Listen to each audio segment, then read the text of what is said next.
Pendeta, apakah pelayanan perjamuan di rumah orang sakit harus cuci kaki atau boleh tanpa cuci kaki? Apakah salah kalau tanpa cuci kaki? Silakan pendeta. Ya, ini memang kalau pertanyaannya adalah untuk menyatakan salah atau benar, betul atau tidak, betul-betul kita manusia sulit untuk Untuk menjawab. menentukan Ya. salah atau tidak, benar atau tidak, baik atau tidak baik. Hanya bisa kita ambil catatan-catatan dari Alkitab, lalu kemudian berusaha untuk memahaminya. Kalaupun masih belum paham, saya percaya kita hanya bisa berdoa saja, lalu baca lagi sampai betul-betul nanti Tuhanlah yang menerangkan kepada kita oleh kuasa Roh Kudus. Salah satu pasal yang sangat jelas mengkaitkan tentang pembasuhan kaki sebelum memakan roti dan meminum anggur adalah yang terdapat di dalam Yohanes pasal yang ke-13. Yohanes pasal yang ke-13 ayat 1 sampai ayat yang ke-17.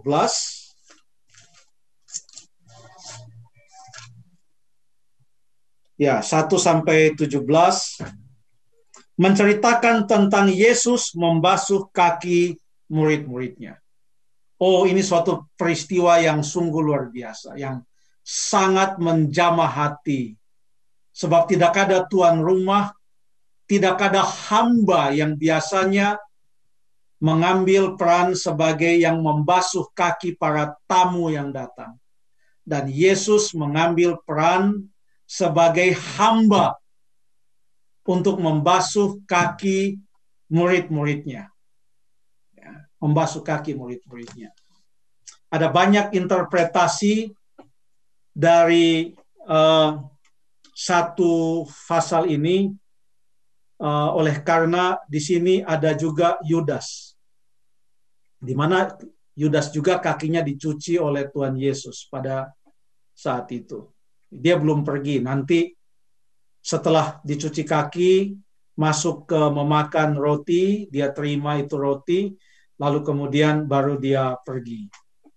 Setelah Tuhan Yesus membasuh kaki murid-muridnya, maka ada satu perintah yang Tuhan Yesus berikan. Ini perintah.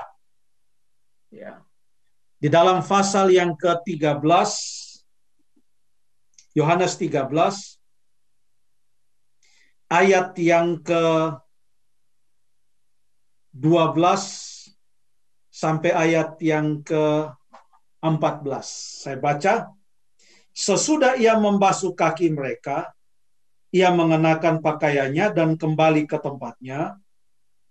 Lalu ia berkata kepada mereka, mengertikah kamu apa yang telah kuperbuat kepadamu? Ayat 13, kamu menyebut aku guru dan Tuhan, dan katamu itu tepat. Memang aku adalah guru dan Tuhan. Salah satu ayat di mana Tuhan Yesus mengatakan, aku adalah Tuhan. Ayat 14, jadi jikalau aku membasuh kakimu, aku yang adalah Tuhan dan gurumu, maka kamu pun wajib, ada kata wajib di sini, maka kamu pun wajib saling membasuh kakimu. Ada satu hal yang baru yang Tuhan Yesus perkenalkan kepada murid-muridnya. Karena kalau hanya mengikuti kebiasaan pada saat itu, kalau ada yang mengatakan bahwa acara pembasuhan kaki itu sebenarnya tidak perlu, ya, ada gereja-gereja yang mempraktekkan akan hal ini.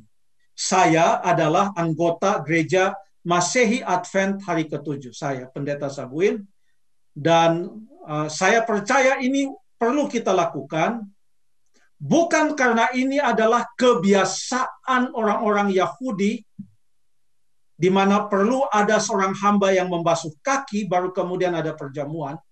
Sebab kebiasaan pada saat itu adalah yang membasuh kaki adalah seorang hamba, dan tidak terjadi peristiwa di mana begitu tamu-tamu datang, maka tamu-tamu saling membasuh kaki. Hal yang baru yang ada di dalam Yohanes pasal yang ke-13 adalah setelah Yesus membasuh kaki mereka, perintahnya bukan supaya salah seorang di antara mereka membasuh juga kaki teman-temannya yang lain, tapi perintahnya dalam ayat yang ke-14 adalah, maka kamu pun wajib saling membasuh kakimu. Ini sama dengan banyak ayat di dalam tulisan-tulisan Rasul Paulus. Saling menolong, saling mengasihi di dalam buku 1 Yohanes. Oke. Jadi artinya itu reciprocal. Artinya saya lakukan itu untuk Anda lakukan itu untuk saya. Artinya kita saling. Kalau saling membasuh kaki, saya basuh kaki Anda basuh kaki saya, dan ini hal yang baru yang Tuhan wajibkan untuk dilakukan oleh murid-muridnya. Nah, pertanyaan tadi, bagaimana kalau ini pelayanan perjamuan di rumah kalau ada seorang yang sakit? Kalau kita mau mengikuti perintah Tuhan Yesus, maka yang terjadi haruslah saling membasuh kaki. Jadi, seseorang membasuh kaki orang yang sakit itu, lalu kemudian orang yang sakit itu juga supaya saling membasuh, dia juga harus membasuh kaki orang yang membasuh kakinya. Kalau kita mau mengikuti akan ayat ini. Ya. Kalau sampai di sini, saya masih bisa menjawab. Tapi setelah selesai atau di luar ini, sudah tidak bisa lagi saya mau jawab seperti apa. Karena belum pernah ada kasus di dalam Alkitab tentang orang sakit saling membasuh kaki. Ya. Tapi walaupun tidak ada keterangan lain, mungkin kita boleh baca lagi sedikit keterangan dari cerita ini. Harus ada dua hal yang dialami oleh satu orang pada acara pembasuhan kaki. Yang pertama, di mana ia dibasuh kakinya. Yang kedua, di mana ia merendahkan dirinya, mengambil peran seorang hamba dan membasuh kaki temannya. Apa yang terjadi pada saat kakinya dibasuh? Ada keterangan sedikit. Pada waktu Tuhan Yesus sampai di kakinya Petrus. Ya biasalah Petrus kan. Tidak bisa dia kalau dia tidak bicara. Kita baca di dalam ayat yang ke-6. Maka sampailah ia. Ini artinya giliran. Satu-satu, dia sampai sekarang di Petrus. Kata Petrus kepadanya, Tuhan, Engkau hendak membasuh kakiku? Ayat 7, jawab Yesus kepadanya, apa yang kuperbuat engkau tidak tahu sekarang, tetapi engkau akan mengertinya kelak.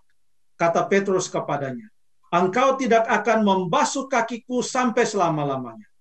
Jawab Yesus, jikalau aku tidak membasuh engkau, engkau tidak mendapat bagian dalam aku.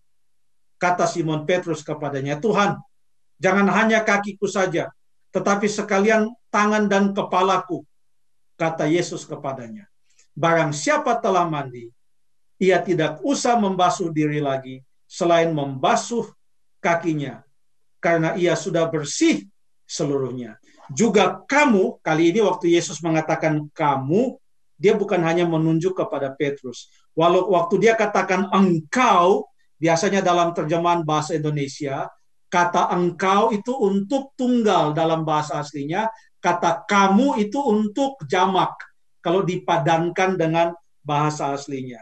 Tadi kepada Petrus setelah dia katakan engkau, lalu kemudian ayat 10 dia katakan juga kamu sudah bersih. Artinya kamu murid-murid yang ada pada saat itu sudah bersih. Hanya tidak semua. Sebab ia tahu siapa yang akan menyerahkan dia. Karena itu ia berkata, tidak semua kamu bersih. Ya, tidak semua kamu bersih. Jadi waktu dia membasuh kaki murid-muridnya, ternyata semua kakinya menjadi bersih, tetapi walaupun semua kakinya menjadi bersih, ada satu orang yang tetap tidak bersih. Berarti, waktu Tuhan Yesus mengatakan tidak semua kamu bersih, Yesus sedang tidak berbicara tentang kebersihan fisik. Karena pada akhirnya dia basuh semua kaki secara fisik, bersih kakinya. Tetapi ada yang kakinya sudah bersih, tetapi hatinya tidak bersih atau hatinya kotor. Dengan demikian ini memberikan kepada kita sebuah gambaran tentang apa maknanya dibasuh. Bukan maknanya membasuh, ada dua. Tadi kan pertama maknanya dibasuh.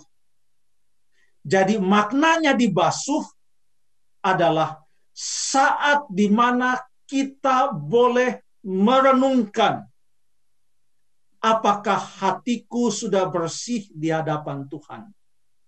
Apakah aku sudah mengakui dosa-dosaku di hadapan Tuhan. Supaya jangan sampai kakiku bersih, tapi hatiku tidak bersih. Itu adalah kesempatan untuk merendahkan hati di hadapan Tuhan. Itu adalah pengalaman dibasuh kaki. Itu bisa dilakukan kepada seseorang yang sakit, entah di rumah. Kecuali kalau memang dari segi protap kesehatan tidak boleh ada kontak fisik, maka kita tidak lakukan itu demi menjaga kesehatan. Tetapi kalau ini memungkinkan di mana hal itu tidak mengakibatkan penularan penyakit dan lain sebagainya, dan kalau memang tidak dilarang oleh peraturan yang ada seperti yang terjadi sekarang ini mungkin, dan sudah di lift itu semua peraturan, dan kalau ini mungkin sakit karena hal-hal yang bukan menjangkit dan lain sebagainya, maka sangatlah mudah untuk membasuh kaki seseorang. Dan pada waktu kita membasuh kakinya, biarlah saat itu adalah saat di mana ia boleh merenungkan agar supaya walaupun fisiknya sakit atau lemah, tetapi hatinya tetap bersih dan kuat di hadapan Tuhan. Justru itu memberikan dorongan semangat kepadanya bahwa Tuhan melihat hatinya dan Tuhan dekat dengan dia. Kalau ia tidak bisa, tangannya lemah, semua ada infus dan lain sebagainya, keadaannya mungkin sama seperti keadaan ia yang tergantung di atas salib bersama dengan Yesus. Tapi Yesus katakan kepadanya, sekalipun engkau tidak turun untuk mengikuti upacara baptisan, hari ini aku berkata kepadamu, aku janji hari ini, pada saat aku datang nanti engkau akan ada bersama-sama dengan aku di dalam kerajaanmu. Allah mengerti akan hati kita. Kita doakan agar supaya sedapat mungkin kita lakukan. Tapi kalau kita tidak lakukan, biarlah itu kita tidak lakukan karena memang tidak bisa kita lakukan, bukan karena tidak mau kita lakukan. Terima kasih.